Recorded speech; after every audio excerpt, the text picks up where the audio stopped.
welcome back to my channel. For those of you who do not know me, my name is Enza. I'm 17 years old. I'm South African and I'm a tranny. Oh, it's keeps making sounds. So, if you want to know more about me, stick around. I know it's been 4 months since I last posted a video, but I had to take a little small, tiny little break to tend to myself and my mental health. So I'm going to answer some transgender related questions, and of course this applies to my transition, my personal transition, but of course many of these questions, the answers will apply to like other trans girls as well, if like, the broader questions, the ones that aren't as personal. So let's get started. What's the situation of trans people in South Africa? So the situation for trans people in South Africa is kind of like, right now, it's not the worst that it's ever been. Of course, we have countries like where where Sharia law is still national law, but it's not the best it's been, but it's also not like, it's not the best it could be, but it's also not like the worst ever. And we have a lot of room for improvement, especially like in terms of young transgender students who don't get allowed to go to school as themselves, people getting like denied employment because they're transgender, and also medical care is not really available broadly. So there's room for improvement, of course. Do you like jokes about transsexuality? Of course. I personally have no problem with jokes about transsexuality, and I find dark humor extremely funny. So I think as long as it's not like super offensive, I think like making a joke it's perfectly fine. Of course, other people hate trans jokes, but I feel like if you want to transition, you're gonna have to develop a thick skin in any way. And I find that humor is actually a very great way of doing that. Like laughing at stuff is really healthy. It's a coping mechanism, of course, and I enjoy it so much. I love trans jokes. Comment some below.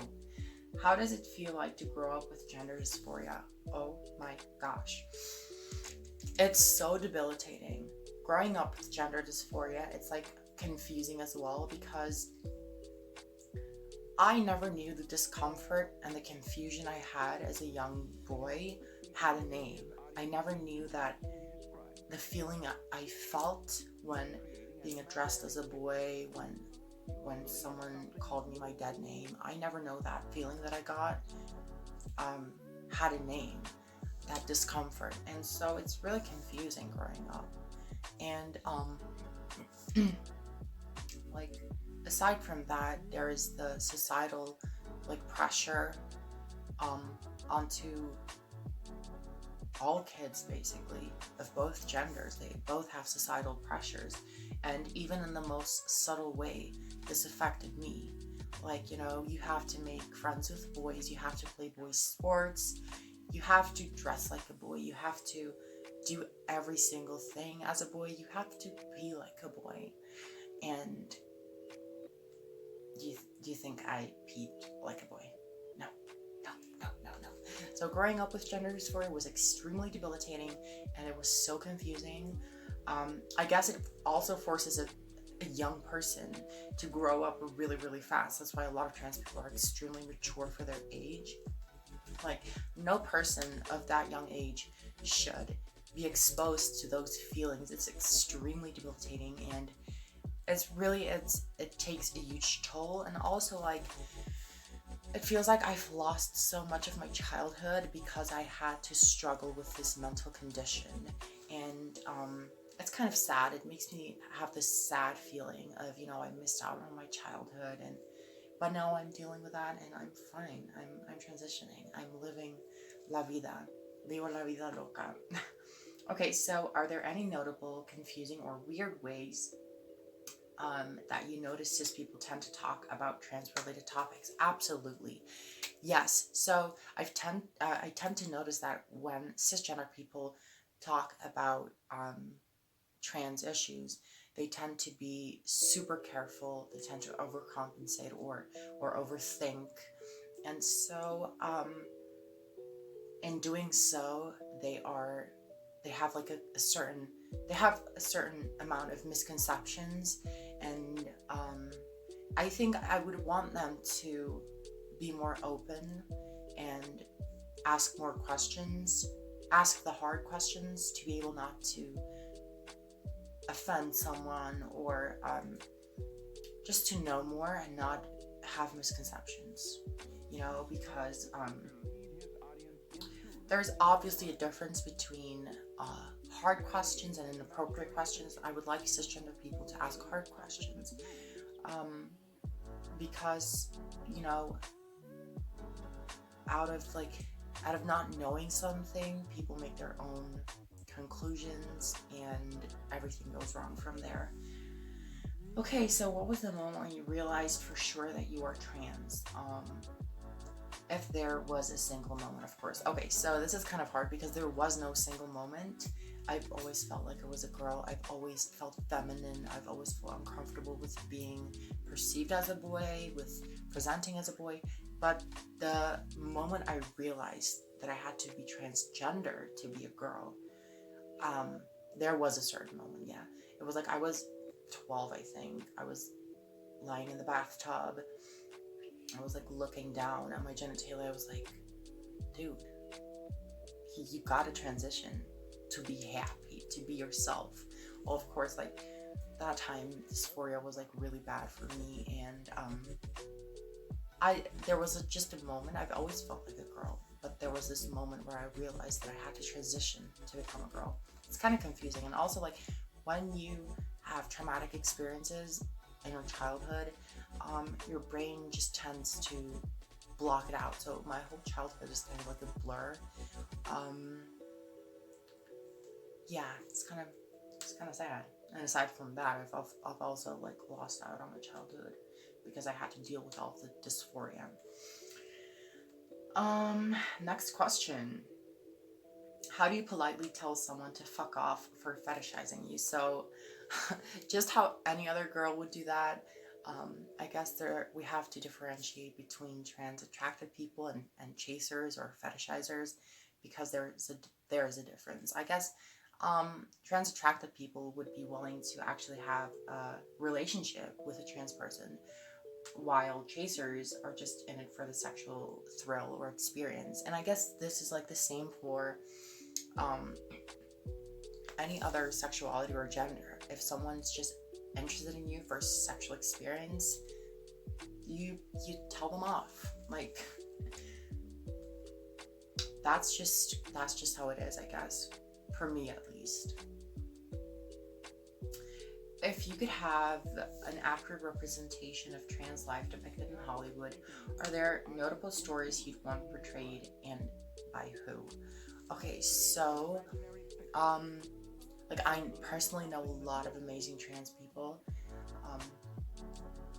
but I guess if I had to choose like a famous trans person, I would love to see someone like Blair White or Alec Brand's stories told. And if possible, I would want them to act it out themselves. Of course, like the pre-transition actor would be like another person, I guess. But that's kind of a hard question. I'm not like very good with actors and actresses. So, by the way, if you've seen The Danish Girl, like how was it? How did you feel about it? If you haven't seen it, like go look at that movie. It's amazing. Okay, so how do you feel about transgenderism? I hate it. It's a birth defect. What are the most annoying transgender related questions you get? What's in your pants? What was your name before? How did you look before? I guess those are the most annoying. I can't think of any others because I'm open to a lot of questions. So, how do you take care of your mental health? Any tips? And how was your mental health journey if you've had one? Yes, I have had a mental health journey. Of course, transition is part of taking care of my mental health. That's taking care of my dysphoria. So, aside from that, I am seeing a psychologist and I'm taking medication. So, I'm getting there. I'm not 100% there, but I'm getting there. I'm taking care of myself. I've had a little break from YouTube as well. I'm sorry, you guys. I missed you. Okay, so, did you receive any form of backlash from the broader community for coming out as trans and making the transition? If so, then how did it manifest itself? Yes, I did. Um, I did. It was really, hard. It's like in the most subtle ways. It's like people unfriending me on social media, people giving me stares, and it's not like the biggest form of backlash. It's like a subtle, someone leaving a nasty comment, someone saying something, an old classmate of mine saying something bad, an old teacher saying something bad, condemning what I'm doing, So I guess there was a lot of backlash, especially in my community, but thank God I'm out of that town. So I mean, I've had like a lot of amazing supportive friends from the same community as well. So there are two sides. Next question. Did you have to voice train? Yes. I think I voice trained for like 2 years to achieve this. Of course, like, I can take my voice very deep, but I'm not gonna do it here because y'all gonna cut this piece out and use it for some meme or something. What's the level of acceptance among Afrikaners? So the level of acceptance is kind of low, and the higher the age group, the lower the acceptance. And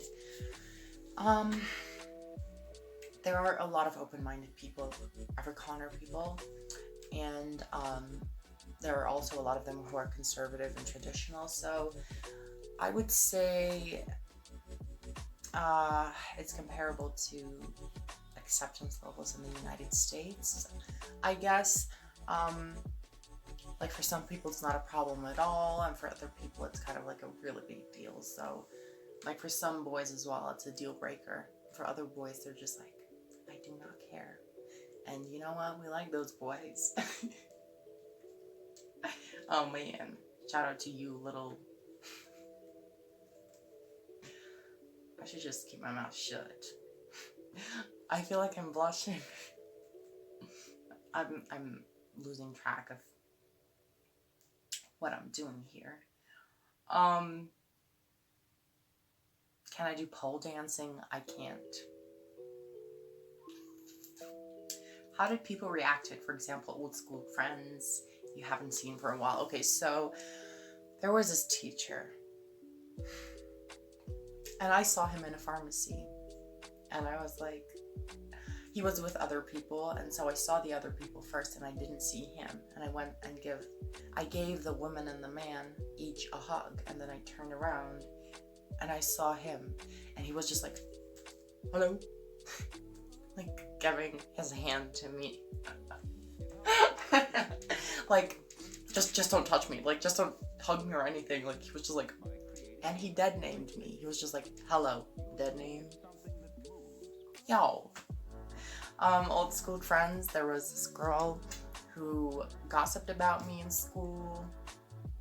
I was like the main topic for a long time in my little small community, even like boarding school group chats, high school boys boarding school group chats,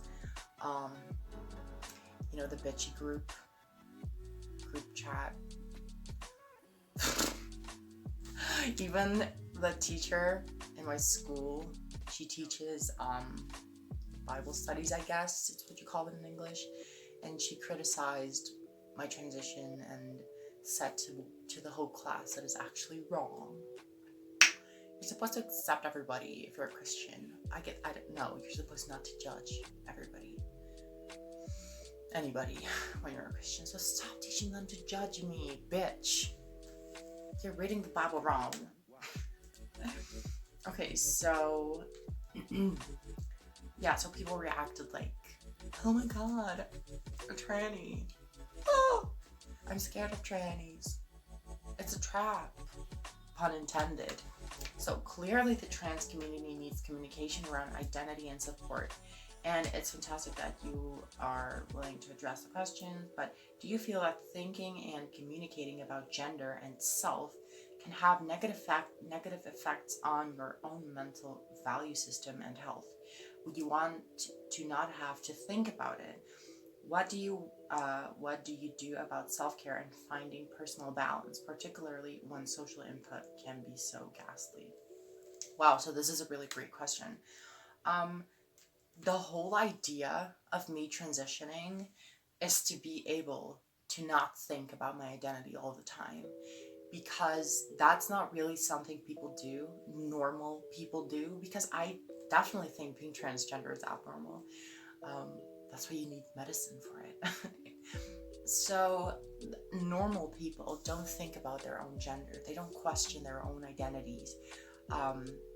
They don't question their own gender identity. So the whole point of me transitioning is basically to be able to stop thinking about my own identity, which is it's kind of happening. It's starting to happen. I guess in the future, if I start somewhere new, and I like blank page, new place, new country, things will get better.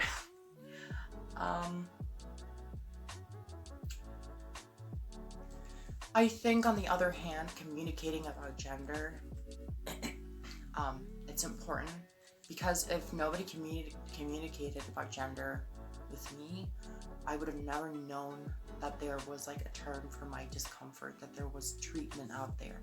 So yeah, it's kind of like a gray area question, or a gray area answer, but yeah, I think the trans community needs communication around identity. I think so.